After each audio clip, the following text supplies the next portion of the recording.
জানেন কি, কাবা শরীফের একটি পাথর সরাসরি জান্নাত থেকে এসেছিল। কল্পনা করুন, হাজার হাজার বছর আগে মক্কার উপত্যকা ছিল সম্পূর্ণ নির্জন, চারদিকে শুধু পাহাড় আর মরুভূমি। একদিন আল্লাহ তাআলা তার প্রিয় নবী হযরত ইব্রাহিম আলাইহিস সালামকে আদেশ দিলেন, আমার ঘর নির্মাণ করো।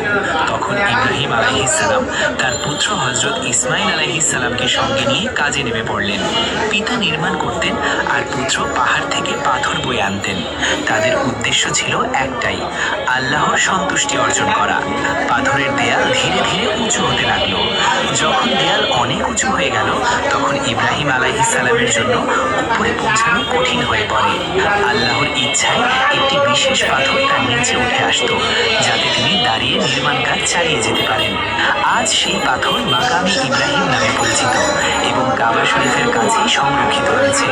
এরপর আল্লাহর ফেরেশতা